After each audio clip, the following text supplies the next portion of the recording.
Assalamualaikum warahmatullahi wabarakatuh. Sebelumnya, perkenalkan nama saya Intan Baretasari. Saya merupakan penyuluh keluarga berencana Kabupaten Ogan Komering Ulu, Provinsi Sumatera Selatan. Di sini saya akan menjelaskan tentang bagaimana cara untuk memverifikasi dan memvalidasi data keluarga berisiko stunting melalui aplikasi L-Simil atau Siga Mobile. Pertama-tama yang harus kita lakukan yaitu kita buka terlebih dahulu aplikasi Play Store. Kemudian kita ketikkan Siga Mobile. Tampilan Siga Mobile akan seperti ini. Dan ketika Siga Mobile-nya sudah terinstall, maka langsung kita buka saja. Namun jika ada tulisan update, maka harus kita update ulang. Kemudian di sini kebetulan sudah saya update, maka langsung saya buka saja. Tampilannya akan seperti ini Siga Mobile-nya. Di sini ketika kita ingin mendaftar melalui Jatim Mandiri, maka kita klik daftar Jatim Mandiri. Namun di sini saya akan menjelaskan bagaimana tim pendamping keluarga untuk memverifikasi dan validasi data. Di mana yang pertama yang harus kita lakukan yaitu masuk ke user masing-masing tim pendamping keluarga. Kebetulan di sini saya sudah memiliki user. Langsung masuk saja. Maka di sini ada tulisan Verval dan L-Simil. Ketika kita ingin verifikasi dan validasi data, maka kita klik saja Verval. Di sini ada dashboard dan ada daftar. Di menu dashboard di sini berisi tentang keterangan atau status sasaran, kemudian bisa yang paling atas itu tentang ID pengguna atau nama desa. Kemudian di sini juga ketika datanya belum terupdate, maka bisa kita load data, maka akan dimuat ulang. Ringkasan jumlah progres Verval, ada persentasenya ketika sudah ada progres yang sudah terdata. Kebetulan ini masih 0%. Dan di sini juga ada keterangan keluarga sasaran, di mana artinya di Desa Tebing Kampung, Provinsi Sumatera Selatan mempunyai sasaran Verval sebanyak 177 keluarga yang harus diverifikasi dan validasi data. Ketika sudah terverifikasi, maka Vervalnya akan bertambah dan Verval tidak akan berkurang. Dan jumlah keluarga berisiko stunting pun akan terdeteksi, dan keluarga yang tidak berisiko pun akan terdeteksi. Dan di sini Pusia pun sama dan Pustiga pun sama. Dan di sini juga ada sasaran genting dan layanan tambah data ketika ada keluarga yang baru pindah atau baru mecah keluarga. Kemudian untuk kita memverval itu kita klik saja di daftar. Kemudian di sini ada status semua keluarga, sasaran verval, sasaran genting dan sasaran MBG. Jadi kita langsung saja ke sasaran verval. Kita klik di sasaran verval dan akan muncul sebanyak tadi sasarannya 177, dan di sini ada kelebihan 2 data, artinya tidak apa-apa. Jadi ketika ini kan ada jumlah data 10 dari 179, maka artinya di sini ada 10 data per 10 data artinya. Jadi ketika kita ingin menuju ke 179, maka kita muat lebih banyak saja, dan seterusnya 20, 30 dan seterusnya. Dan untuk memverifikasi data, kita langsung klik saja tanda pensil dan buku ini yang ada di ujung. Kemudian kita masukkan saja nama kartu keluarganya. Ini kita contoh, ini adalah percontohan, maka saya akan buat asalan saja 16 karakter. Di sini saya perjelas kembali ketika ada keluarga yang dari RT dan RW-nya itu pindah ke RW atau RT di tempat atau di desa yang sama, maka bisa langsung kita pindahkan saja. Namun ketika dia pindah ke desa lain atau ke provinsi lain, apalagi ke kabupaten lain, itu status keluarganya bisa kita langsung klik keluarga pindah di kolom nomor 2. Dan saya jelaskan kembali, di kolom nomor 3 dan 4 itu kita bisa klik klik nomor 3 ketika seluruh keluarganya meninggal dunia. Jika yang meninggal cuma satu keluarga saja, maka tidak bisa kita pilih yang nomor 3. Begitupun kalau yang nomor 4 itu ketika keluarganya itu tidak ditemukan di daerah tersebut atau di desa tersebut. Tuan, di sini keluarganya ada, maka kita klik selanjutnya saja. Maka kita mengisi data per individu, karena berhubung yang saya data ini merupakan data individu yang kepala keluarganya itu perempuan, maka secara otomatis nanti status perkawinannya akan cerai hidup atau cerai mati, belum cerai hidup dan cerai mati. Di sini kita bisa mengubah nik, bisa juga mengubah kepala keluarga menjadi istri, dan bisa juga mengubah kepala keluarga menjadi anak dan lain-lain. Jadi kita bisa mengubah status hubungannya. Kemudian tanggal lahir pun ketika ada kesalahan dari pendataan sebelumnya pun bisa kita ubah. Yang bisa kita ubah adalah kolom-kolom yang semua kolom yang tidak berwarna abu-abu. Dan untuk status perkawinan masih kosong, maka wajib kita isi. Dan status pekerjaan pun wajib kita isi. Kemudian jenis pekerjaan wajib kita isi, dan status pekerjaan itu artinya menjelaskan dari jenis pekerjaan. Kalau misalnya saya pilih tadi petani, maka petaninya itu dijelaskan apakah petani berusaha secara sendiri atau berusaha dibantu buruh tidak tetap atau buruh tidak dibayar, artinya ada karyawan, kemudian ada karyawan namun tidak dibayar. Kemudian ada berusaha dibantu buruh dan dibayar, atau buruh karyawan atau pegawai, atau nomor 5 pekerja bebas, nomor 6 pekerja keluarga atau tidak dibayar. Berusaha sendiri kebetulan. Pendidikannya di sini sebelumnya itu ada dipilih 10 yaitu tamat SMA. Kemudian bekerja di luar negeri, pernah, sedang, atau akan bekerja dalam jangka waktu 3 tahun yang akan datang atau tidak. Saya pilih tidak di sini. Kemudian pilih jenis disabilitas. Ketika kita pilih pilihan satu itu untuk cacat secara fisik, misalnya tidak bisa berjalan, tidak bisa menggerakkan tangan, atau dengan kata lain itu bekas kecelakaan dan tidak bisa berjalan. Kalau pilihan nomor 2 itu untuk sensorik, misalnya seperti stroke.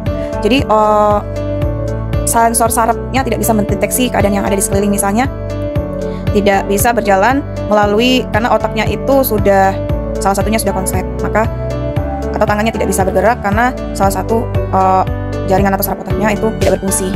Kemudian nomor 3 itu disabilitas mental, itu seperti gila atau ODGJ.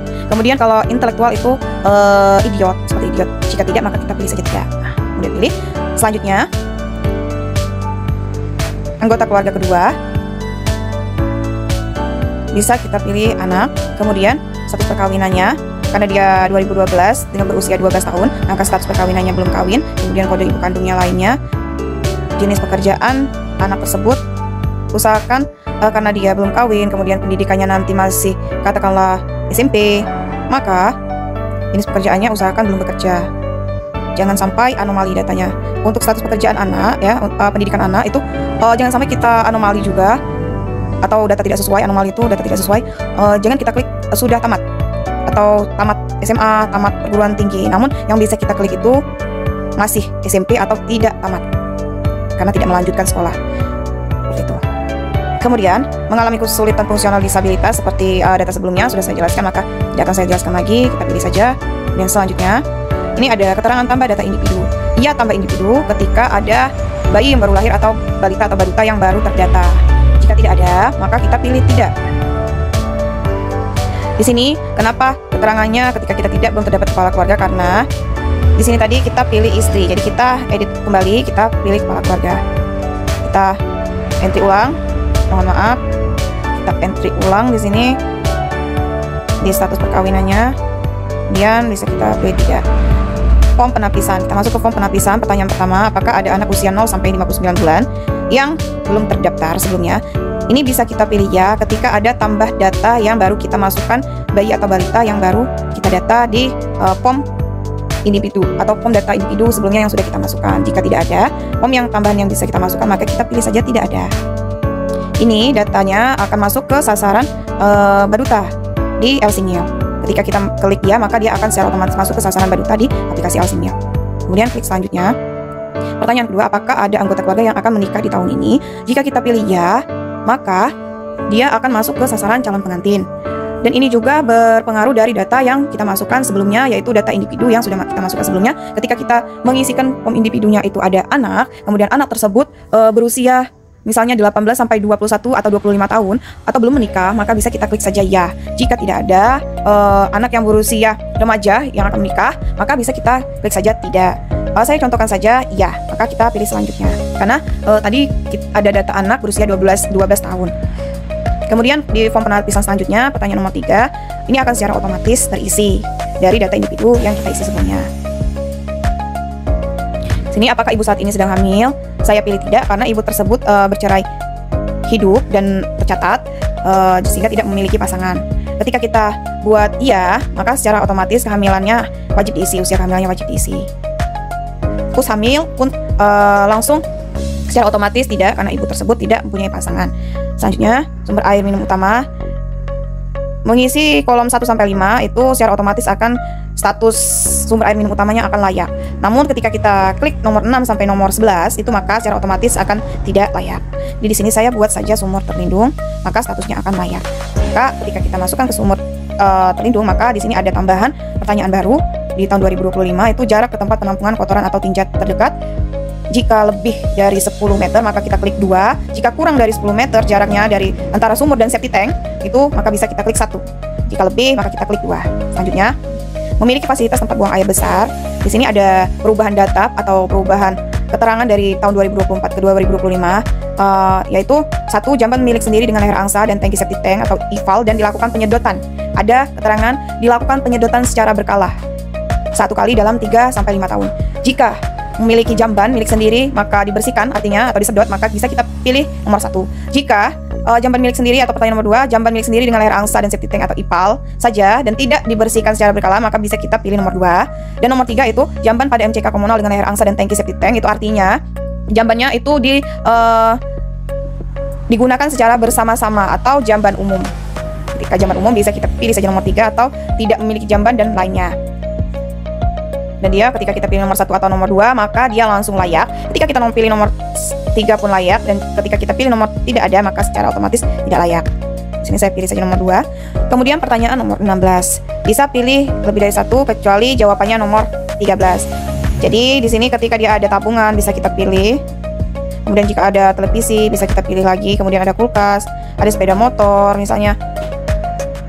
Bisa kita pilih lebih dari 1. Kemudian klik selanjutnya. Pertanyaan nomor 17, jenis atap rumah terluas. Artinya kita observasi terlebih dahulu jenis atapnya dari tampak depan, tampak samping, dan tampak belakang. Itu ketika ada memiliki 2 jenis atap, maka kita pilih atap yang terluasnya saja. Kita pilih saja genteng di sini. Kemudian kondisi atapnya baik rusak ringan atau rusak berat sesuai dengan observasi. Kemudian selanjutnya pertanyaan nomor 18, jenis dinding rumah terluas.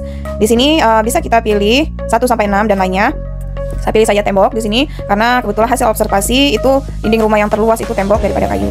Kemudian kondisi dindingnya baik rusak ringan atau rusak berat, saya pilih baik di sini. Kemudian selanjutnya pertanyaan nomor 19, jenis lantai rumah terluas. Di sini saya masukkan saja lantainya semen atau bata merah.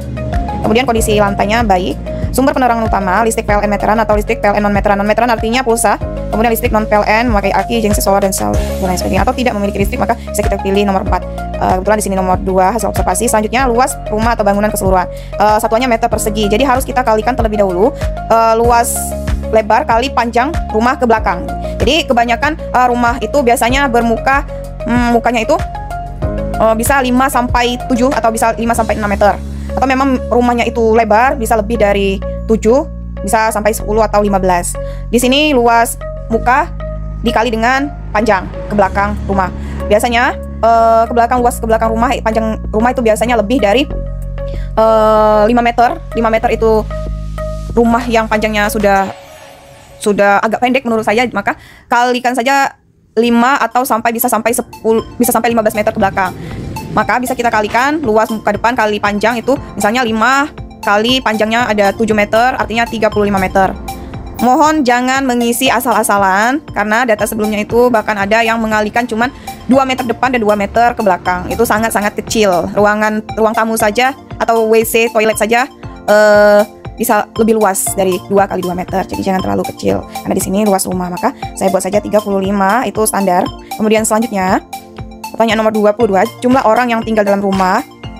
Ini ketika misalnya di rumah tersebut memiliki dua keluarga atau 2 kakak di dalam satu rumah, maka seluruh anggota keluarga dihitung di sini walaupun dia memiliki 2 keluarga. Sini kita buat saja 5 walaupun anggota keluarganya tadi ada 2 karena dia kondisinya masih menumpang ke orang tuanya. Buat pertanyaan nomor 23, bahan bakar utama untuk memasak.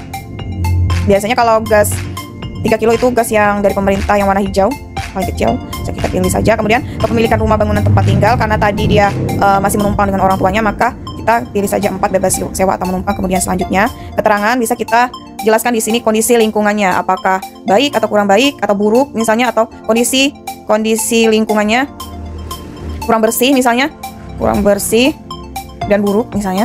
Kemudian kita bisa pilih foto rumah tampak depan, itu bisa melalui galeri, artinya sudah kita foto sebelumnya, atau bisa kita langsung ambil foto langsung di rumah yang bersangkutan.